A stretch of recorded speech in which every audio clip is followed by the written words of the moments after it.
mismo ang pinakaugat ay puputulin natin. Puputulin ang ating mga karapatang magsalita at magpahayag. Sino ang ugat? Si Pangulong BBM. Kung si Pangulong BBM ang magsisimulang magpapaka-gentleman, magpapakatao, at bumaba siya sa kanyang pesto, ang kapayapaan at kaunlaran ng ating bansa ay magsisimula.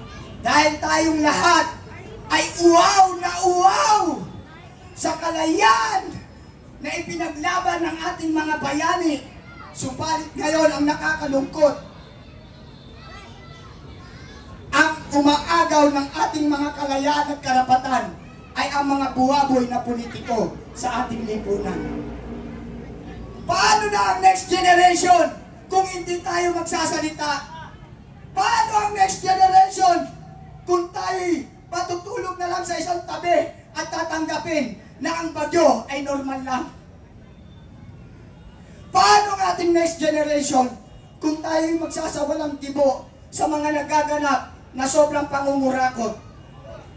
Maging ang mga private sector ay natututo na rin mangurakot at unti-unting nilalamon ang ating mga karapatang mabuhay sa mundo ito.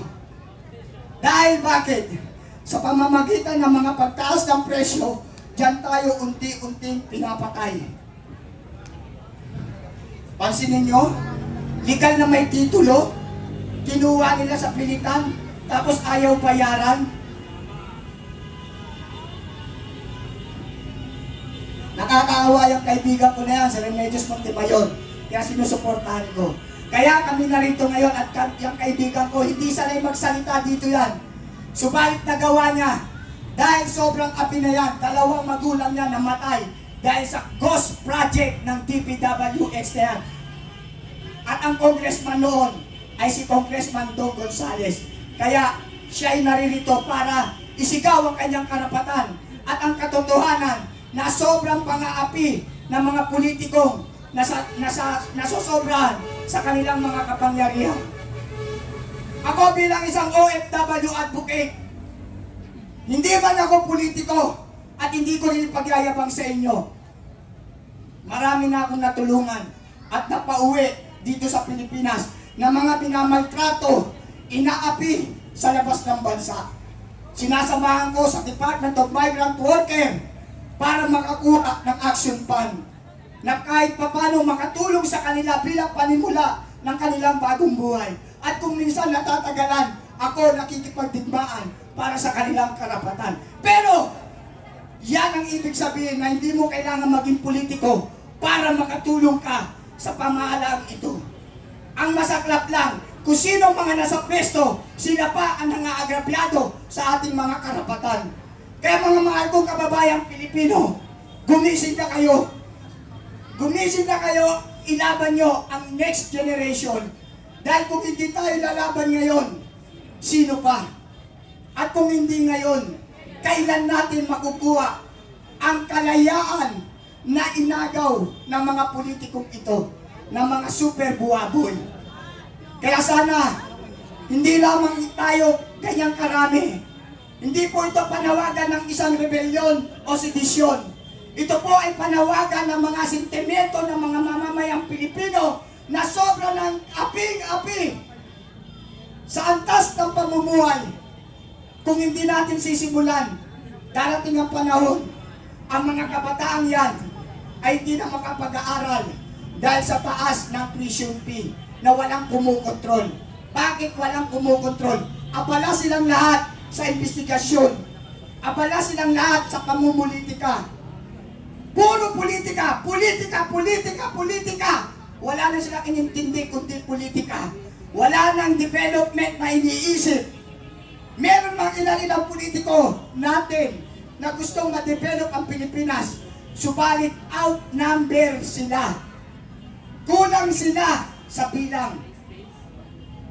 Yan ang nakakalungkot. Meron nga tayong mga politiko na mga matatalino gumagawa ng tama at serbisyo sa Pilipino. Subalit konti lamang sila.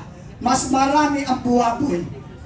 Kaya maraming salamat sa nag-organize ng event na ito.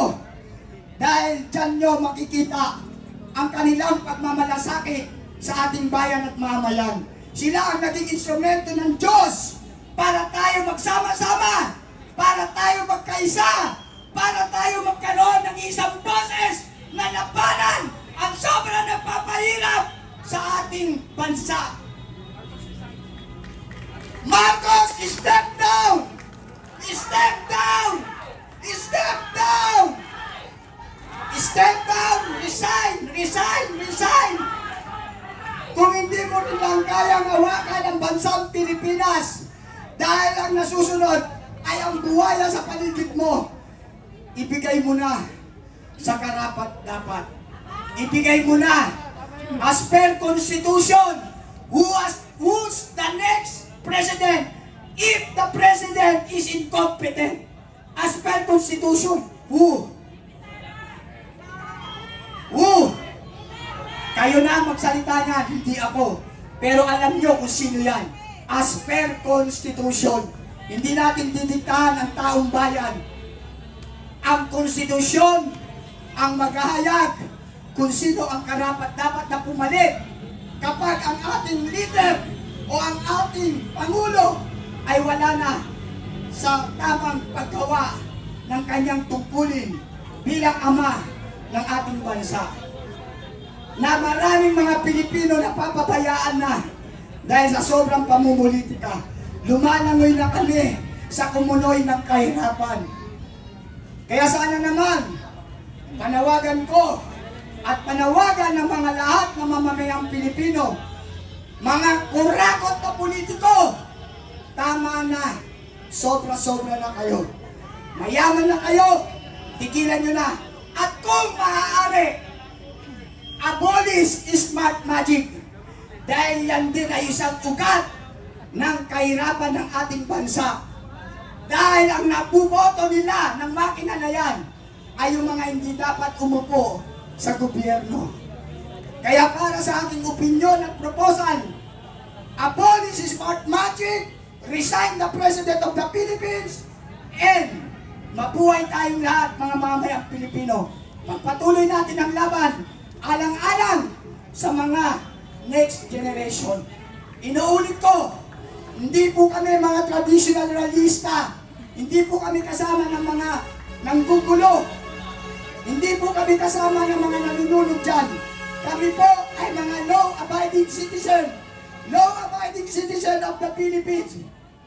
Napilitan lang kami lumabas dahil sobra na ang aming kaapihan na dapat tugunan ng gobyernong ito kung paano paunlarin ang ating bansa.